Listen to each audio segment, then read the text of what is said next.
Police તપાસ મુજબ આરોપીઓ મુંબઈ સાયબર ક્રાઇમ વિભાગ સીબીઆઈ હેડ સતીશ નિકમ અને સીબીઆઈ ચીફ આકાશ કુલહરી તરીકે ખોટી ઓળખ આપી ફરિયાદીને ડરાવ્યો હતો. આરોપીઓએ ફરિયાદીને જણાવ્યું હતું કે તેમના આધાર કાર્ડ પરથી ખરીદાયેલા સિમ કાર્ડનો ઉપયોગ મની લોન્ડરિંગ તેમજ દેશ વિરોધી મેસેજ માટે કરવામાં આવ્યો છે. આરોપીઓએ ફરિયાદીને ડિજિટલ એરેસ્ટ હેઠળ હોવાનું કહી સીબીઆઈ ઇન્ક્વાયરી અને એરેસ્ટ વોરંટની ધમકી આપી હતી.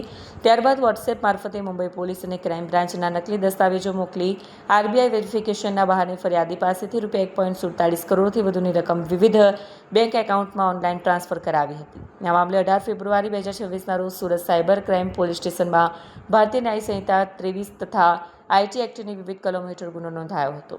તપાસ દરમિયાન અમદાવાદના ગોતા વિસ્તારમાં રહેતા ઉજીત સચિત કવિની ધરપકડ કરવામાં આવી. પોલીસ તપાસમાં સામે આવ્યું છે કે આરોપીના આઈસીઆઈસીઆઈ બેંકમાં એકાઉન્ટમાં ફરિયાદીની ₹38 લાખની રકમ ટ્રાન્સફર થઈ હતી. આ એકાઉન્ટ મારફતે કુલ ₹2.84 કરોડથી વધુના ટ્રાન્ઝેક્શન થયા હોવાનું સામે આવ્યું છે. આરોપી સામે અમદાવાદ, ગાંધીનગર, દિલ્હી, કોટા અને વડોદરામાં સાયબર ફ્રોડ તથા છેતરપિંડીના અનેક ગુનાઓ નોંધાયેલા હોવાનું પોલીસ તપાસમાં બહાર આવ્યું છે. પોલીસે કોઈપણ સરકારી એજન્સી ક્યારે વિડીયો કોલ અથવા ઓનલાઈન માધ્યમથી ડિજિટલ એરેસ્ટ કરતી નથી. કોઈ અજાણી વ્યક્તિ દ્વારા પોલીસ, સીબીઆઈ અથવા અન્ય એજન્સીના નામે ધમકી આપવામાં આવે તો ગભરાયા વગર નજીકના પોલીસ સ્ટેશન અથવા પરિવારજનોનો સંપર્ક કરવા. નાણાકીય ફ્રોડની ઘટના બને તો તરત જ સાયબર હેલ્પલાઇન નંબર 1930 પર સંપર્ક કરી મદદ મેળવવી. એક 72 વર્ષના સિનિયર સિટીઝન સાથે 1,47,00,000નું ડિજિટલ એરેસ્ટ કરવામાં આવ્યું.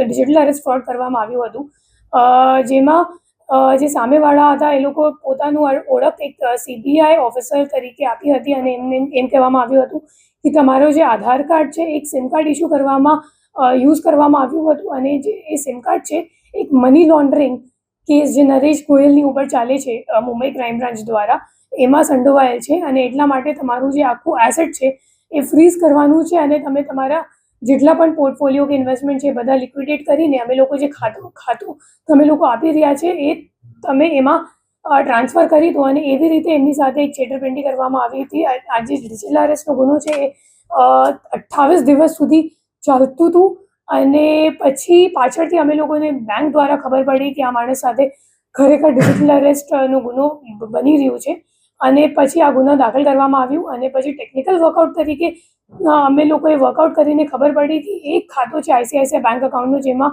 39 લાખ 1,47,00,000માંથી 39 લાખ રૂપિયા અમદાવાદનું આઈસીઆઈસીઆઈ બેંક અકાઉન્ટમાં ટ્રાન્સફર થયું હતું. જે બેંક અકાઉન્ટ હોલ્ડર છે એમનું નામ છે ઉર્જિત કવિ અને ઉર્જિત કવિના ઉપર હજી 5 ગુનાઓ દાખલ છે જે આઈસીજેએસ માધ્યમથી ખબર પડી, જેમાં 2 સાયબર ગુનાઓ છે કોટા અને દિલ્હીનું અને 2 છેતરપિંડીનો ગુના છે અમદાવાદમાં અને એક છે વડોદરા શહેરમાં. તો એવી રીતે સુરત શહેર સાયબર સેલને સિવાય બીજા 5 ગુના પણ આરોપીની સામે રજિસ્ટર્ડ છે. હવે આ જે ડિજિટલ એરેસ્ટનો ગુનો બન્યો તો એમાં જે અકાઉન્ટ આરોપીનું છે એ હજી એનસીસીઆરપી અકાઉન્ટ ઉપર હજી 12 ફરિયાદ એનસીસીઆરપી ઉપર નોંધાયેલ છે, જેમાં 2,84,00,000નું ટ્રાન્ઝેક્શન કરવામાં આવ્યું છે અને હાલ બીજા આરોપીઓને શોધવા માટે અમારી પ્રયત્ન ચાલુ